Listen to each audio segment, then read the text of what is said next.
की। नहीं हूं, लेकिन आपने 16 महीने जेल, भाई स्टॉप, तजे भी दर्द हुआ इस बात का, होना चाहिए। 16 महीने जेल काटी है मैंने क्या कहा, मुझे दर्द है ना, तभी तो हमारी टीम वहाँ खड़ी है। स्टॉप यार, ऐसे से बात करो ना, काहे को बेकार में वो कर रहे हो।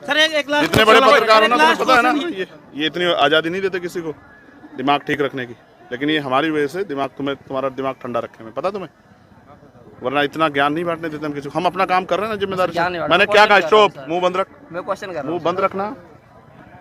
क्वेश्चन तो करो। मैंने क्या कहा ना, क्वेश्चन हो गया ना खत्म, ये हम तय करेंगे ना, क्वेश्चन करेगा नहीं करेगा, पकड़ के ले जाओ साइड में। जो सत्संग भवन की जो आयोजन में आए हो या फिर पार्टी का भी साथ में है, देखो प्रचार है 2024 का विधानसभा का, मेरी बात सुनो, 24 के विधानसभा से पहले 24 का पार्लियामेंट का चुनाव आएगा, फिर विधानसभा का चुनाव। हम लोग राजनीतिक लोग हैं, राजनीति भी इसलिए करेंगे क्योंकि बाबा साहब अम्बेडकर कह गए कि राजनीति में हिस्सेदारी न लेने का सबसे बड़ा दंड ये होगा कि योग्य लोग आपके ऊपर शासन करें। जब हम पे वोट है तो हमारे लोग भी राज कर सकते हैं, हम पिछलग्गू बढ़ने के लिए इस देश में नहीं।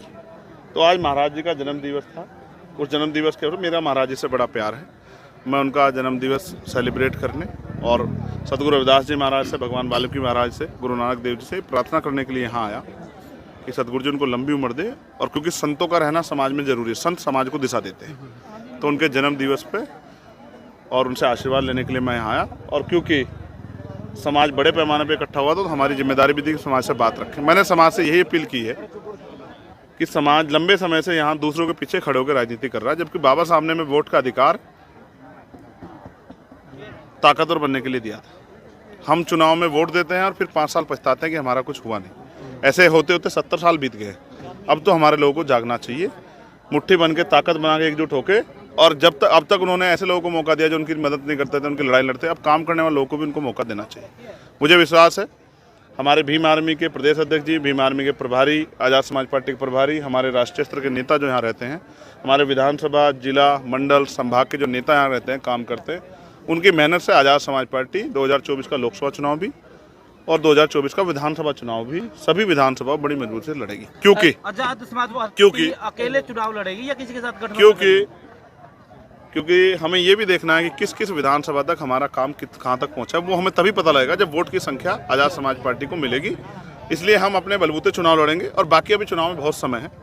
सर, ओबीसी जो ऑपोजिशन के 143 सांसद है, उनको जो मैंने उनको सुझाव दिया था कि भाजपा सरकार चाहती है कि विपक्ष ना रहे, जबकि बाबा साहब अम्बेडकर ने कहा कि सत्ता के साथ विपक्ष भी मजबूत होना चाहिए जिससे सरकार तानाशाना हो।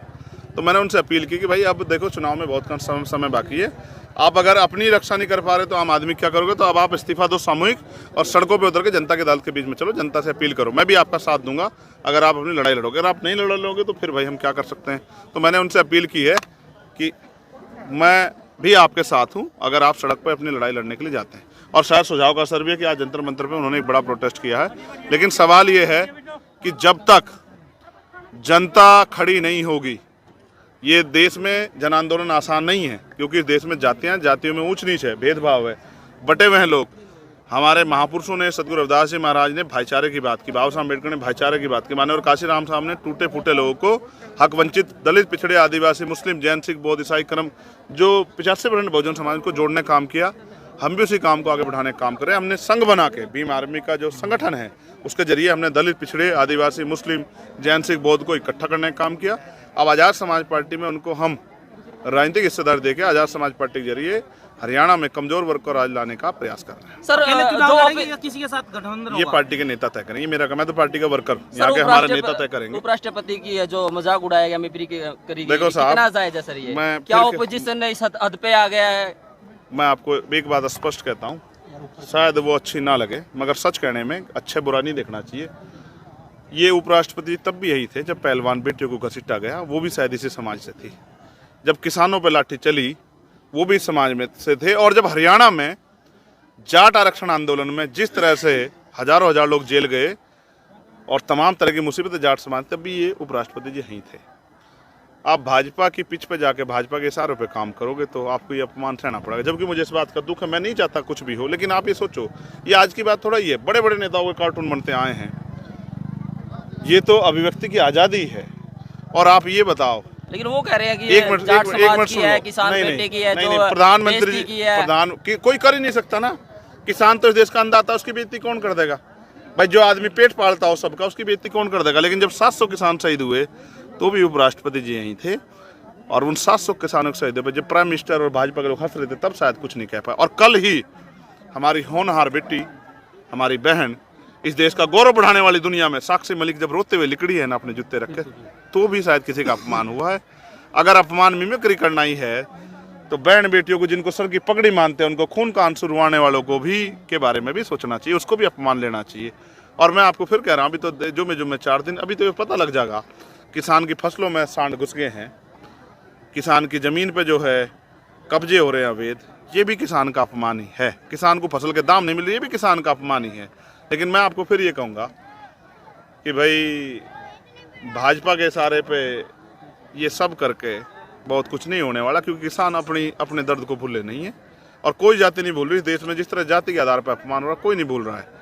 और हम किसान कमेरे मजदूर परिवार के लोग हैं, हम इस एकता को बनाने का काम कर रहे हैं। किसानों में, मजदूरों में, कमेरे वर्ग में इकट्ठा एकता बन जाए, क्योंकि यही एकता भाजपा को सत्ता से बेदखल करेगी। एक बार तो हमने झुकाया है सरकार को 2 अप्रैल 2018 में, या सदगुरु रविदास जी मार के जब गुरु घर तोड़ा गया दिल्ली में, हमने सुप्रीम कोर्ट सरकार को हिलाया, झुकाया है, या फिर झुकाया है किसी ने, तो किसानों झुकाया। अगर हम इकट्ठे हो जाएं, किसान, मजदूर, नौजवान, महिलाएं, कमेरा वर्ग, अगर ये इकट्ठे हो जाएं तो फिर भाजपा को रोका जाए, इसके अलावा कोई रास्ता नहीं। सर, संसद हमले पर क्या कुछ कहेंगे? जो ये सरकार की नाकामी है ना, उसी को तो छिपाने के लिए ये सब चीजें, ये जो रोना पीटना हो रहा है, ये सिर्फ संसद पे जो हमला हुआ अपनी नाकामी छिपाने के लिए।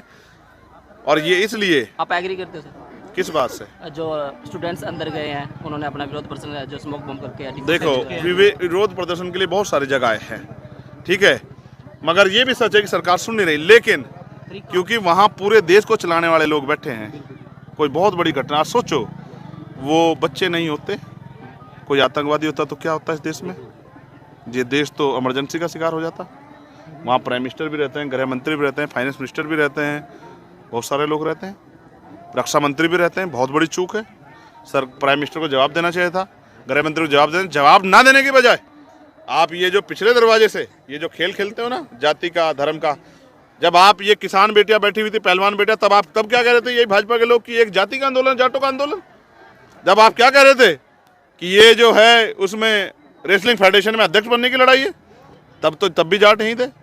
तो मैं कहूँगा अब लोग समझदार हो गए हैं। मैं तो कमज़ोर वर्गों के लोगों से कहूँगा कि अगर इस देश में स्वाभिमान सम्मान के जीवन को जीना है, बहन बेटियों के सम्मान की रक्षा करनी है, भारतीय जनता पार्टी की गुलामी और जो महंगाई, बेरोजगारी कमर तोड़ रही है, उससे अगर आज़ादी चाहिए और संविधान को, लोकतंत्र को बचाना है, तो आज़ाद समाज पार्टी के साथ खड़े होकर आप इनको हराने का इंतजाम करो। आपकी वोट से ये लोग हारेंगे।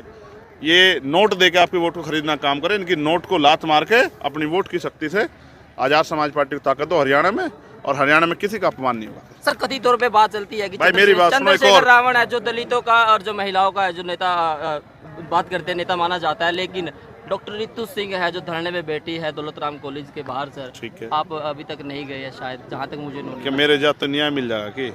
लेकिन सर, एक्सपेक्टेशन तो है सभी की सर। सर, एक्सपेक्टेशन तो है सर, क्या वो दलित होनी चाहिए ना? होनी चाहिए। आप अभी तक नहीं गए, जिग्नेश मेवानी ने भी अभी आपकी बात करी। एक मिनट तो सुन ले। हमारी पूरी टीम दिल्ली की, हमारे यहाँ हरियाणा के प्रभारी, हमारी पूरी टीम वहाँ रहती है, आपको पता है। लेकिन आप ही बताओ, कल मैं हरियाणा, उस उत्तर प्रदेश में जहाँ 26 लोगों की जान गई है, उनके परिवार के लोग सड़कों पर रो रहे हैं। उनकी लड़ाई भी तो किसी को लड़नी पड़ेगी। वहाँ तो बहुत सारे साथी हमारे संघर्ष कर रहे हैं। कोई बड़ा संघर्ष होगा, कोई इस तरह की वो होगी तो मैं भी चला जाऊँगा। लेकिन आप मुझे बताओ कि आज जो इंतजाम हमें करना है आने वाले 5 सालों में हमारे लोग साथ अन्याय ना, उसके बारे में भी तो सोचना पड़ेगा। एक अकेला चंद्रशेखर कहाँ जाए? जिन लोगों को 4-4 बार मुख्यमंत्री बनाया, उनको भी जाना चाहिए। सर, बहुत बड़े लेवल पे वो धरना चल रहा है। मैं क्या कह रहा हूँ, आप मुझे बताओगे कितने बड़े लेवल पे चल रहा है? आप बालक हो अभी, आप मुझे बताओगे कितने बड़े लेवल पे चल रहा है? आपको अभी पता नहीं है। यहाँ किसानों ने 13-13 महीने धरने करे हैं। 700 किसानों की जान गई। धरने आपने देखे नहीं है? अभी हमें बहुत दिनों के धरना करते, हमने 16 महीने जेल काटी। आपने 16 महीने जेल, भाई स्टॉप, तो जब दर्द हुआ इस बात का, होना चाहिए। 16 महीने जेल काटी है मैंने क्या कहा? मुझे दर्द है ना, तभी तो हमारी टीम वहाँ खड़ी है। स्टॉप यार, ऐसे से बात करो ना, काहे को बेकार में कर रहे हो? सर, एक जितने बड़े पत्रकार हो ना, तुम्हें पता है ना, ये विधानसभा लोकसभा की जैसे 10 सीटें हैं, 1 मिनट है, लोकसभा की, विधानसभा की 90, तो चुनाव लड़ेगी आपकी ये पार्टी? इधर देख रहे हो ना, ये इतनी आज़ादी नहीं देते किसी को दिमाग ठीक रखने की। लेकिन ये हमारी वजह से दिमाग, तुम्हारा दिमाग ठंडा रखे में, पता तुम्हें? वरना इतना ज्ञान नहीं बांटने देते हम किसी को। हम अपना काम कर रहे हैं ना जिम्मेदारी ज्ञान नहीं से। बांटना। मैंने क्या कहा? क्वेश्चन कर रहा हूँ स्टॉप, सर। मुंह बंद रख, मैं क्वेश्चन कर रहा मुंह हूँ, बंद रखना। क्वेश्चन तो करो। मैंने क्या कहा ना, क्वेश्चन हो गया ना खत्म। ये हम तय करेंगे ना क्वेश्चन करेगा नहीं जाओगे करेगा। सर आप। पकड़ के ले जाओ साइड में। कि जुल्म जाति और दादागिरी की ऐसा इलाज किया जाएगा कि दोबारा कोई दादा बनने का काम नहीं करेगा, इंसान बन के जिएगा। बताओ गुलामी की जिंदगी पसंद आ रही है क्या? बताओ गुलामी की जिंदगी पसंद आ रही है क्या? संविधान दे दिया। अगर संविधान नहीं होता और ये वोट का अधिकार नहीं होता तो आपकी बस्तियों में आज भी छुआछूत है, आपकी बस्तियों में पैर रखा नहीं आता कोई। जिन्होंने 600 साल पहले दुनिया को आईना दिखाया, जब छुआछूत, अंधविश्वास, पाखंडवाद चरम पे था, तब उन्होंने अपनी भक्ति शक्ति से लोहा मनवाया। मैं धन्यवाद दूंगा हरियाणा के लोगों को। सबसे ज्यादा नौजवान हरियाणा के गए थे जिन्होंने मेरे साथ जेल भी काटी। और जो सरकार ये कहती थी कि मोदी जी कोई झुक नहीं सकते और सुप्रीम कोर्ट नहीं झुक सकता, जो जमीन छहते हुए तकलीफ है कि अखबार पढ़ते तो पता लगता है कि कहीं किसी बहन बेटी के साथ अपमान हो गया है, कहीं गांव से सामूहिक बहिष्कार हो गया है, कहीं प्योमार के पेट पे लटका दिया है, कहीं मूछे रखने पे हत्या कर दी है, कहीं घोड़ी पे बैठने के उतार दिया है, कहीं बारात की बस को रोक कर अपमानित किया गया है, कहीं तमाम तरह की मुसीबतें हैं, कहीं मठ की छूने पे हत्या हो गई है, किसी की जमीन को कब्जा लिया है, धार्मिक स्थल को कब्जा लिया है। और अगर कोई आवाज उठाता है, मेरी बात मान के फिर मेरी बात को छोटी करके खड़े हो गए ना, ये तो मेरे साथ थोड़ा ही करते हो, ये तो तुम सबके साथ करते हो। अगर सच में आप अपने महापुरुषों की या अपने समाज के समझाने वालों की बात के साथ खड़े होते तो हमारे ये हालात होते ही नहीं। आज जो हमारे हालात हैं इसके जिम्मेदार फिर कह रहा हूं कि हम खुद।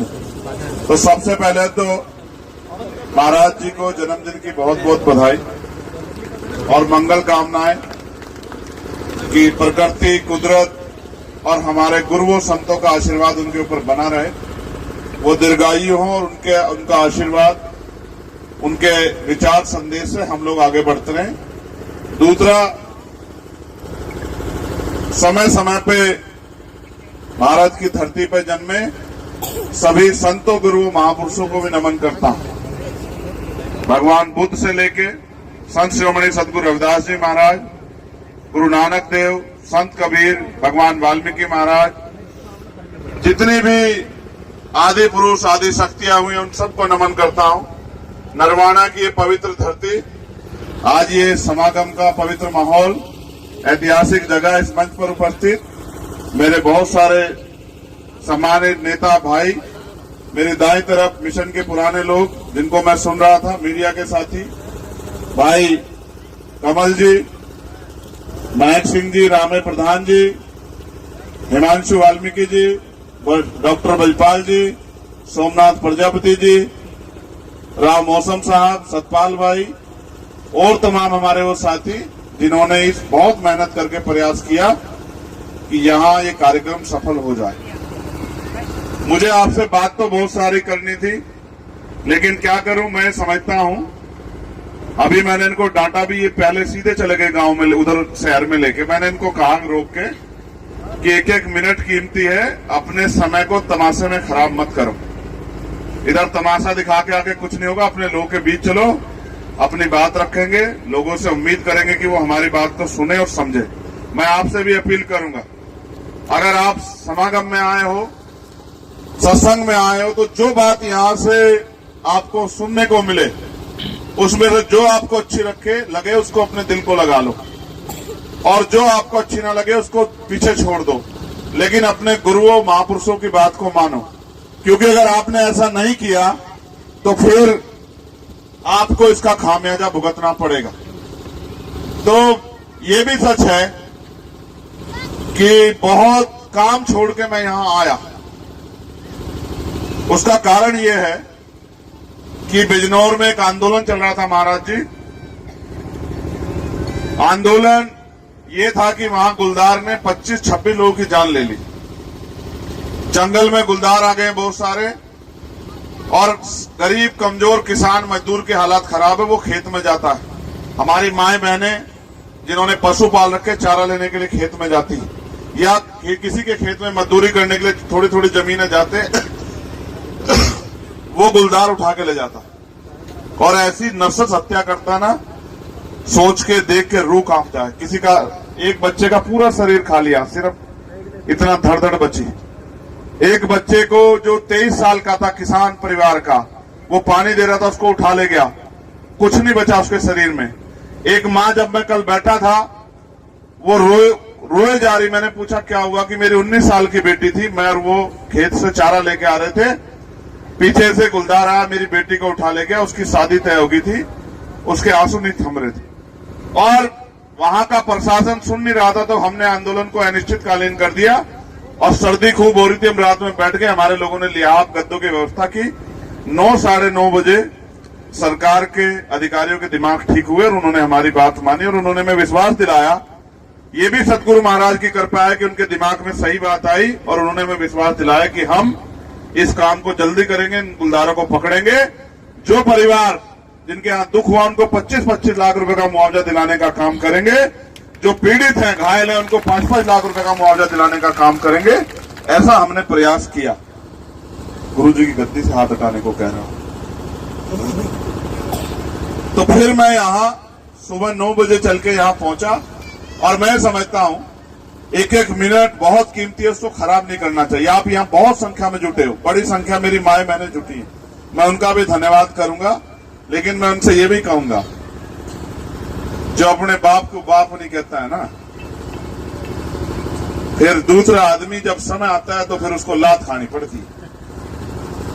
हमारे पास ऐसे सदगुरु महाराज हैं जिनकी बात को अब से 600 साल पहले भी काटने वाला पैदा नहीं हुआ। ऐसे गुरु के, ऐसे कुल गुरु के सपूत बच्चे बच्चियां हम लोग हैं जिन्होंने 600 साल पहले दुनिया को आईना दिखाया।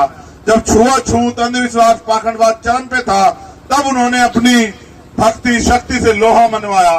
लेकिन बुरा यह है कि हम अपने गुरुओं के आश्रम में, अपने गुरु घर में जयंती के दिन मत्था टेकने के लिए जाते हैं और मत्था टेक के वापस आ जाते हैं। और बाकी 364 दिन हम दूसरों के दिखाए रास्ते पे चलते हैं। फिर हम ये सोचते हैं कि हमारी जिंदगी क्यों नहीं बदल रही। मैं तो पूरे देश में घूमता रहता हूं, मैं आपको बहुत सारी बातें बता सकता हूं, मगर कितनी बात बताऊं। मैं जब अभी वक्ता बोल रहे थे, सुन रहा था, आप अपनी जिंदगी को महसूस करो कैसी जिंदगी हरियाणा में। हरियाणा छोटो देश का ये हाल है। जैसे भाई कमल कह रहे थे, पराधीनता पाप है, जान ले उरे मीत।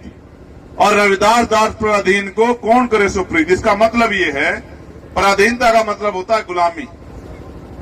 गुलामी का जीवन पाप है और हम यहां गुलाम से ज्यादा कुछ नहीं है। इस प्रदेश में और देश में हमारी हैसियत गुलाम से ज्यादा कुछ नहीं है, क्योंकि गुलामों के पास अधिकार नहीं होते और हमारे पास भी अधिकार नहीं है। और जो थोड़े बहुत अधिकार हैं, वो अधिकार कब छिन जाए इसका भी पता नहीं। फिर जिस दिन वो अधिकार छिन गए, ना तो आपको कोई मंच पे बैठन देने का और ना ही आपको सुथरे सुथरे कपड़े पहन के अपने घरों में काम करने देने का। जिस दिन आपसे ये संविधान के अधिकार चले गए, फिर उन्होंने आगे कहा, मैं तो गुरुजी को बहुत पढ़ता हूं, आप गुरुजी को धार्मिक रूप से इस आंदोलन को आगे बढ़ा रहे हैं, लेकिन मैं जानता हूं सतगुरु जी ने बहुत सारी बातें कही। मैं आज गुरुजी के समक्ष रखूंगा कि वो इस बातों को कहा करें समाज में। सतगुरु जी ने कहा,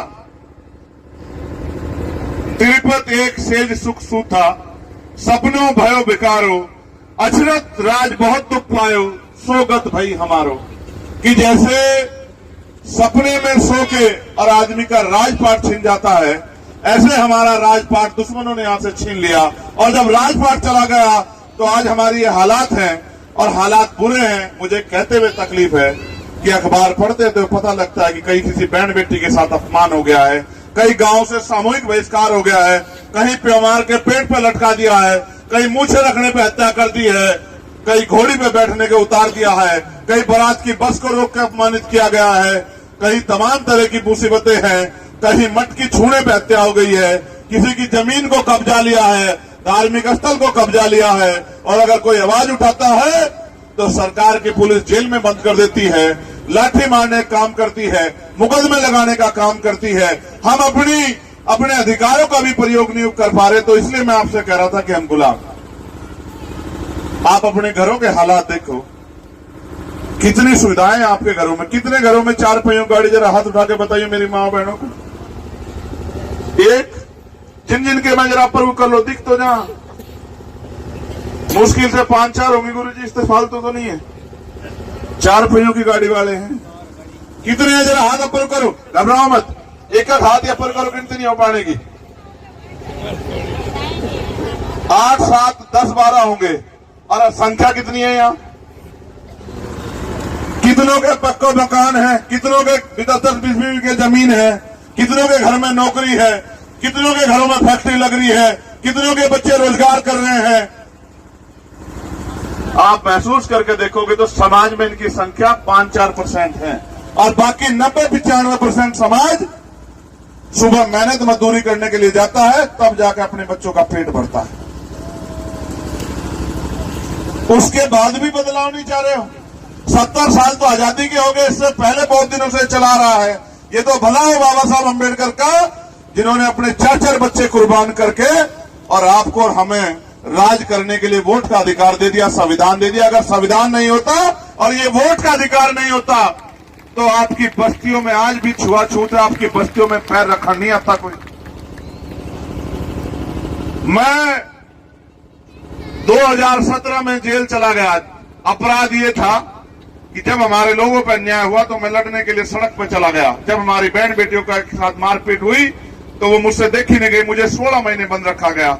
16 महीने में नहीं मरा मैं, बाहर आया 13 सितंबर 2018 को। उस दिन से मैंने तय कर लिया कि अब घर नहीं बैठूंगा, रोज समाज में जा जाके समाज को जागरूक करूंगा।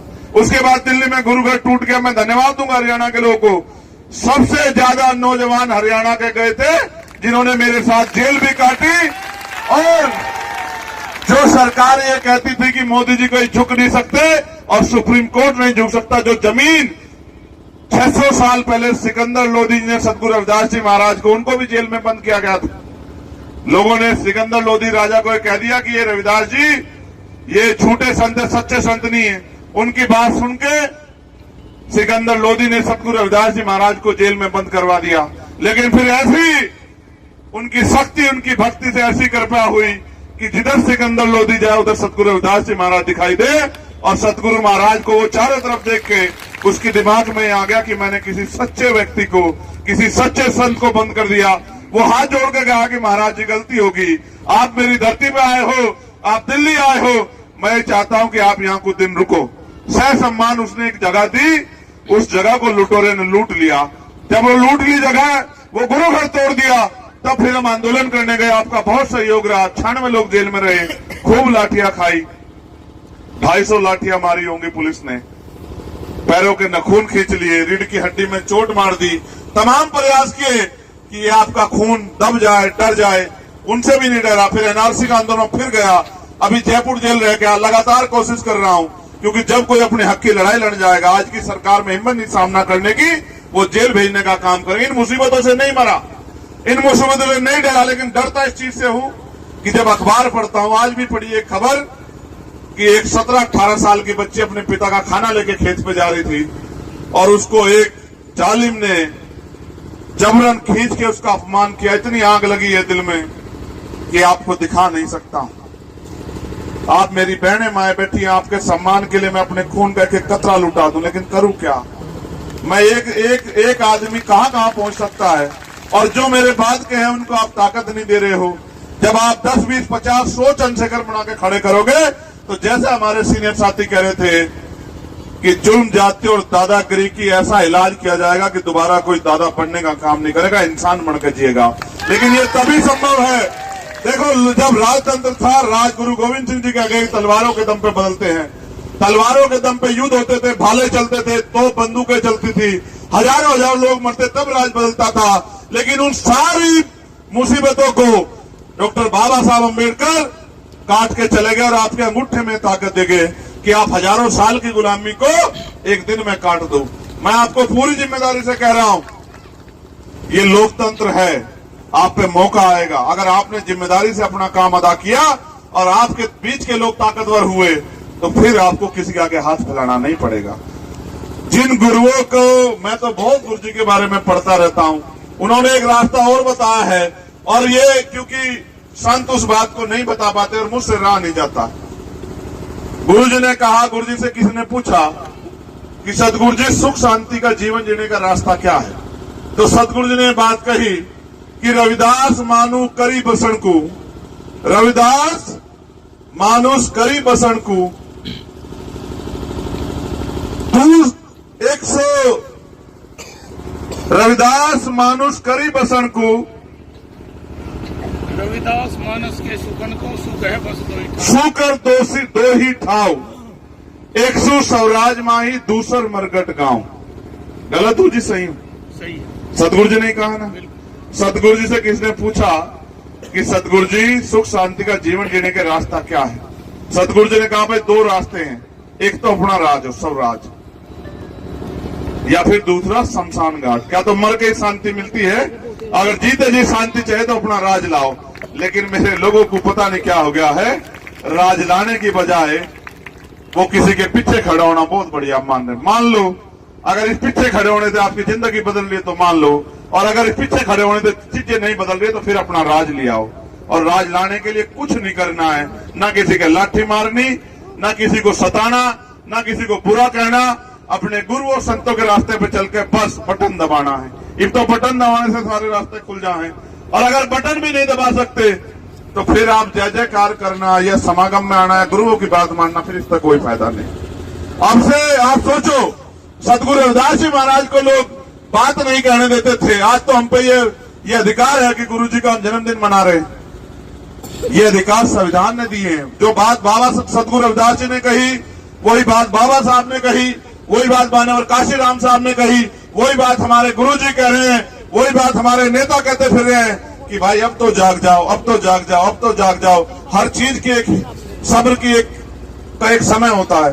कब तक गरीबी, बेबसी, लाचारी, दुर्गति, अपमान का जीवन जियोगे? मैं तो बड़े ताज्जुब में हूं। इतने महाराज जी, आदमी कुत्ता पालता है और अगर उसे कहें सब तक वफादार हो, अगर उसके आगे भी 4 बार भोजन ठालोगे वो भी झगड़ा करने को बैठ जाएगा।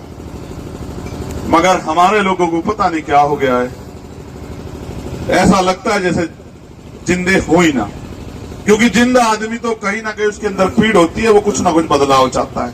एक समय था कि हमारे कच्चे मकान होते थे, हमने मेहनत करके मजदूरी करके जो बाबा साहब हमें आरक्षण देके गए उसके आधार पर नौकरियां प्राप्त करके पक्के मकान बना लिए। लेकिन आज आप महसूस करो, आज हमारा समाज नशे की गत में जा रहा है।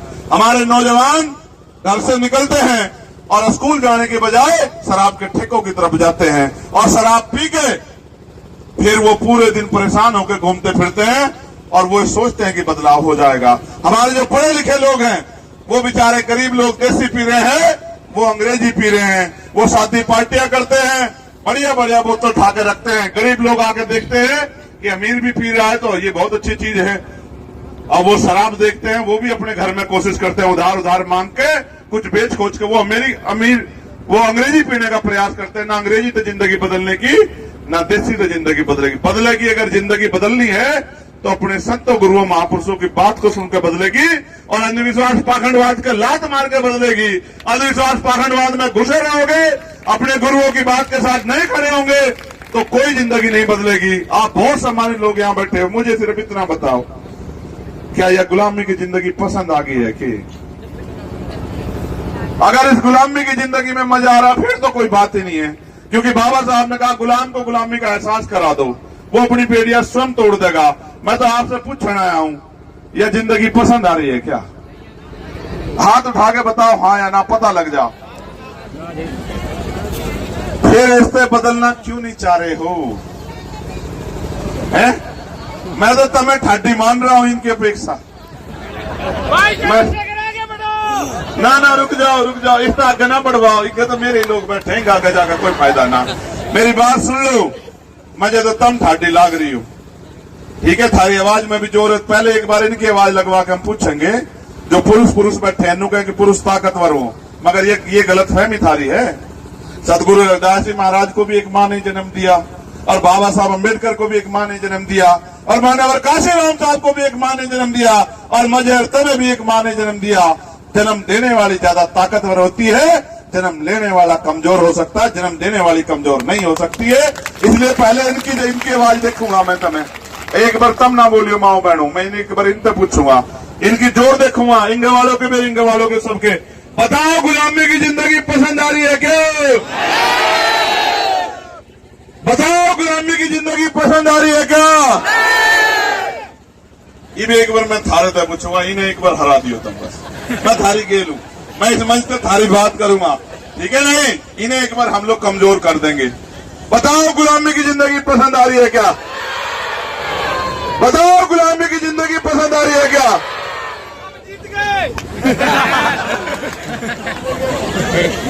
महाराज जी काम करते नहीं, जीत के बता रहे हैं।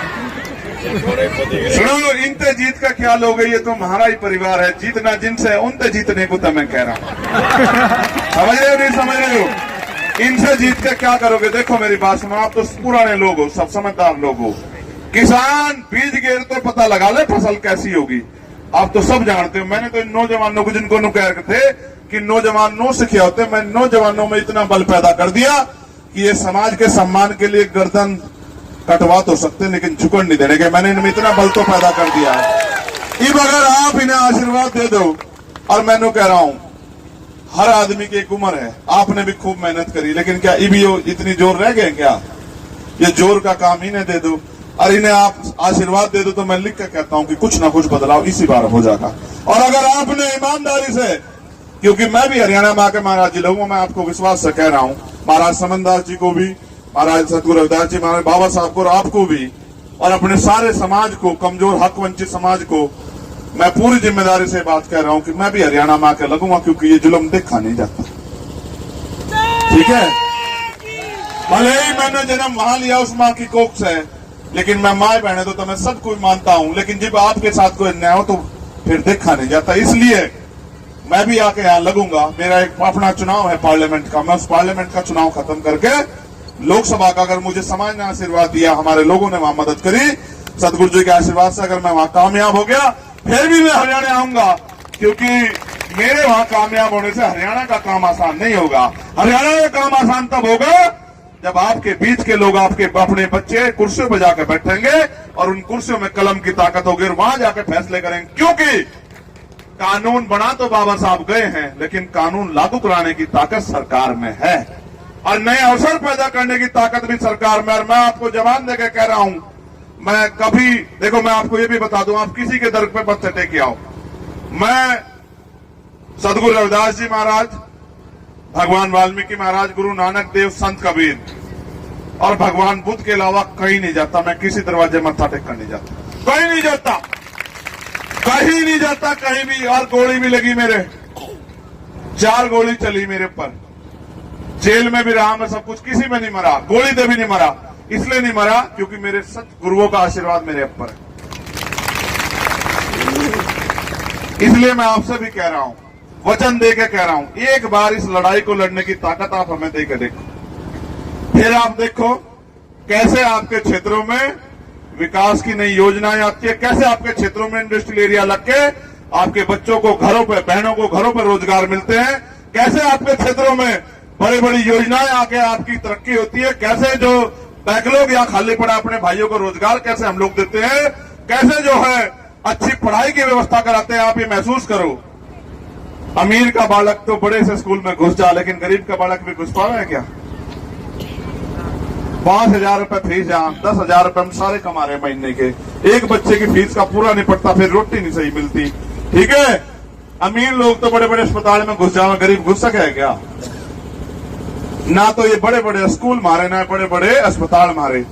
ये स्कूल भी मारे हो जाएंगे, अस्पताल भी मारे हो जाएंगे, क्योंकि राज उनका होता है जिनकी सरकार होती है। और साहब ये कहते थे, मानव काशी राम साहब की, जिनका राज होता है उनकी बहन बेटियों को अपमान नहीं करता, उनके साथ कोई जुन जाति नहीं होती, उन्हें घोड़ी से कोई नहीं उतारता, उनका सामाजिक बहिष्कार कोई नहीं करता, उनके कोई लठ नहीं मारता, उनको कोई बेइज्जत नहीं करता, और उनका हाथ कभी ऐसे फैला नहीं होता।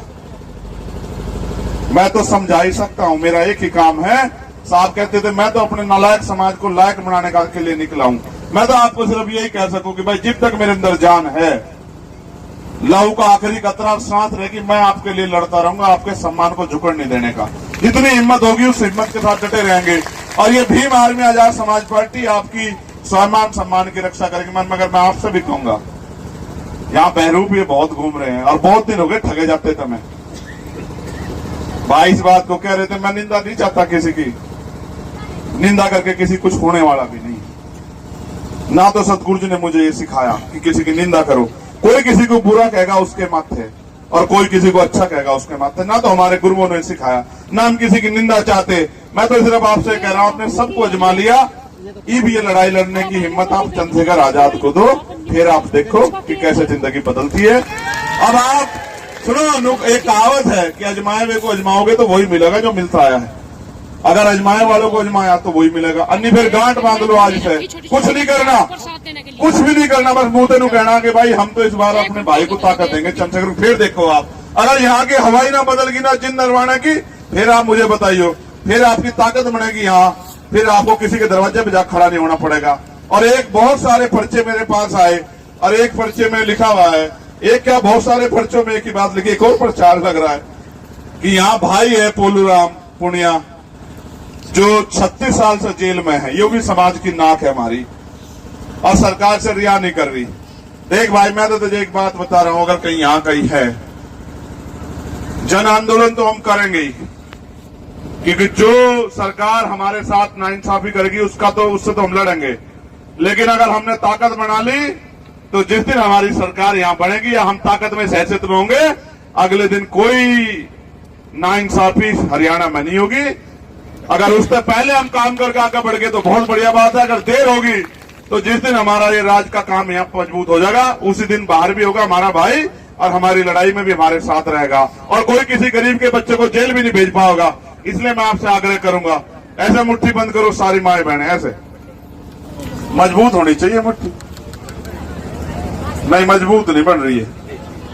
क्या बात है, रोटी नहीं खाई है कि है? मैं एक बार देख लूं किसकी मुट्ठी नहीं तन रही, मैं एक बार देख लूं। एक दादी ने ठा तो इसे आया उधर ठा नहीं रखी, अच्छा ठीक है ठा ली, छोटे ना पीछे बात के बहुत बड़े बड़े हाथ हैं भाई। मैं एक बार जांच लू किसने नहीं बना रखी, मैं सिर्फ नू ही देख रहा हूँ। हाँ, ये एक माँ बैठी थी, अरे सूट वाली या ना बनाओ, फिर बना लेने, देख लिया कूदी गई देख रहा है। अच्छा तो ऐसे उठाओ, बोलिए सदगुरु रविदास महाराज की, भगवान वाल्मीकि महाराज की, सदगुरु रविदास शक्ति, सदगुरु रविदास शक्ति।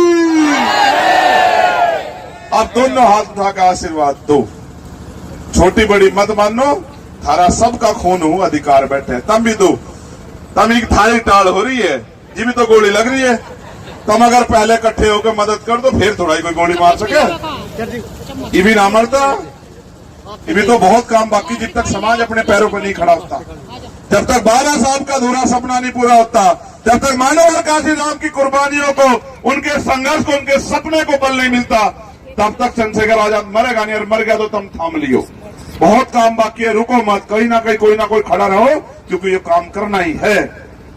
ये काम एक दिन का काम नहीं है। आप आम का पेड़ लगा रहे हो, एक दिन में फल नहीं देगा, अभी तो आपको इसकी रक्षा सुरक्षा करनी पड़ेगी, इसकी देखभाल करनी पड़ेगी, फिर ये ठंडा हो जाएगा 5, 7, 10 साल में, फिर आपको फल भी देगा, छांव भी देगा, और जब बुढ़ा हो जाएगा इसकी लकड़ियां भी आपके काम आओगी, ये थारे चकिरदा काम आओगे। बहुत बहुत धन्यवाद।